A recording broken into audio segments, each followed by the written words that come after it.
E ele vendia água, buscava água e levava água para o rei.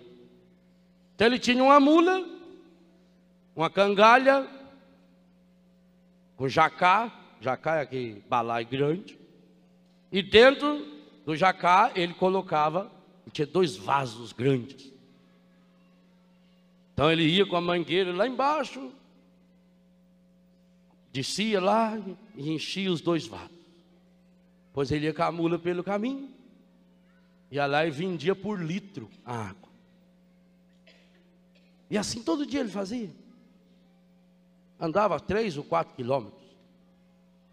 Mas ele não sabia que os vasos têm o dom de falar.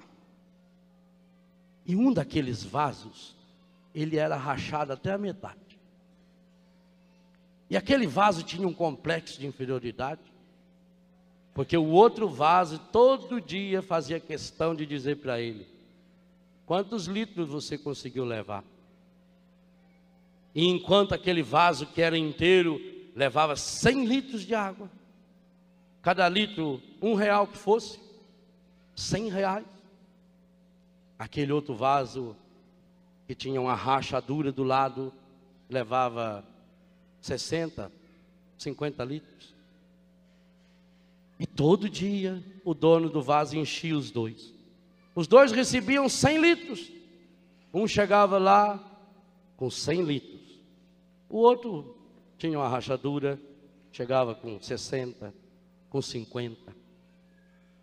E a maior humilhação dele era essa. Aquele vaso foi ficando triste, e toda noite o vaso bonito. E hoje? Conseguiu segurar menos uns 60? Você já viu que você é um peso, rapaz? Você é rachado, vaso feio, vaso estragado. O patrão, o dono dos vasos, começou a perceber que o vaso estava triste, mas ele não sabia que o vaso falava.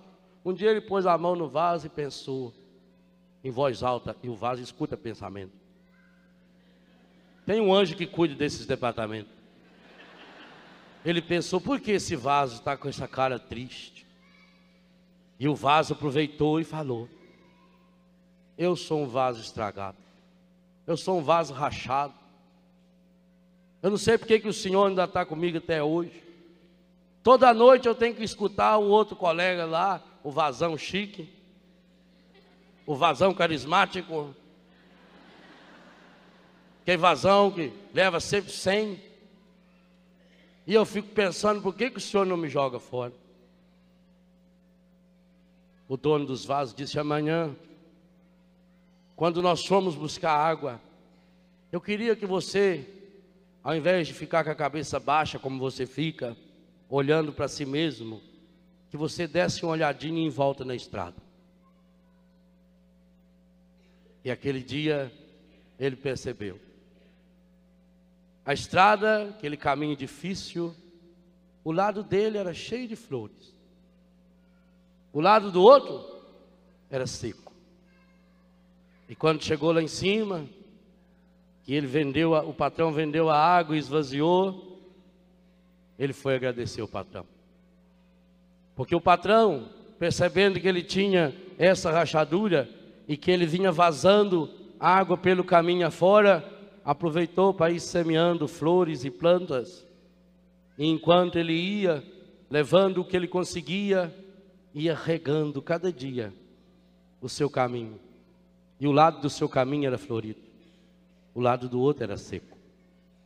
Meu irmão, Deus não quer que você chegue lá no céu como um vaso cheio.